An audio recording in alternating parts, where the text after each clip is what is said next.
So with marketers tempting kids with junk food through TV and food packaging, it's becoming more and more difficult to get our kids to get engaged in healthy eating. Here with advice on how to teach kids about nutrition and manage their junk food intake is registered dietitian Andrea Holwegner. Good morning, Andrea. Good morning. This can be a real battle. We're going up against the big guns on this, big right? issue, for sure. I like you say the key is to understand the role parents and caregivers play in establishing these habits. It's a big deal. I know, and I think it's easy for people to say, oh, I've just given up, my kids won't eat anything healthy, and the most important thing is just exposure and role modeling at home. Okay, they're learning, they're watching all the time. Number one person that has the greatest influence on your kids' nutrition patterns is parents and caregivers, which might be a bit frightening for some parents that have bad eating habits, but it's never too late to get on board with some healthier options and be the role model that you want to be. You have some great advice, and it's a good time to kick things off because I know everybody's getting back into school and starting to reestablish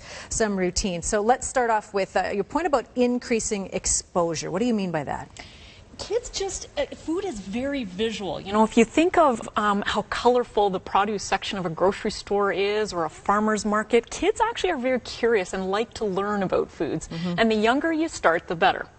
So, you know, if you're at the farmer's market on the weekend or if you take them out to a you-pick farm, they're fascinated to see how a strawberry grows or how carrots come out of the ground.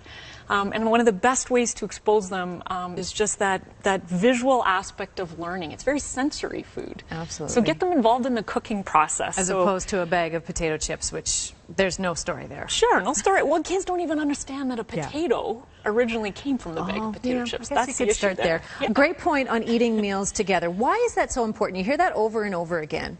You know, what we know in nutrition research is that families that eat together at least 3 times or more a week have kids that have much better nutritional intakes. There's much more planning going on around the dinner table. If you know that, okay, everyone's going to be sitting together here, people will make a little bit of an extra effort to make that meal nutritious.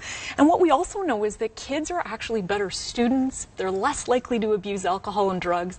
They're less likely to be obese. And they're also less likely to develop eating disorders, just simply by families eating together. All comes back down to that family time, I suppose. Family connectedness. Parents choose what to eat, kids decide how much. I read this on Friday when I was prepping for this segment, and I tried to make this a part of my weekend with my children. So what to eat, kids decide how much. Don't have a battle over finishing your plate. You got it. So Ellen Satter's a real leader in the nutritional field about kids eating, and she talks about the division of responsibility. And if as a parent you can just be mindful of making sure you offer great variety and offer excellent choices, schedule regular meals and snacks throughout the day, that's really our job, is to just put it in front of them. Kids' job is deciding whether they're going to eat anything at all, whether they're going to eat how much, request more, or leave some on the plate. And if we really respect that boundary, mealtimes are much less stressful. Oh, no tears, please. Last point, really important, balancing a mix of grow foods with fun foods. Sure. Help them understand that process. Sure. You know, and first of all, when we're trying to get them to think about grow foods, presenting it in a fun way. You know, if you think about some of the visuals we've got here, we've got fun plates, kids' chopsticks, little tiny mini adult shot glasses that you can put stuff in. The more fun, the more kids are interested in trying something. And balancing those fun foods, of course, is, you know... Look at this lunch kit. If I can possibly do that, that would be amazing. But that is giving them lots of options. Don't worry about them finishing it up. And it looks fun and nice to tie into. Get them involved in putting together what might be in those little containers as you're thinking about lunch packing season again.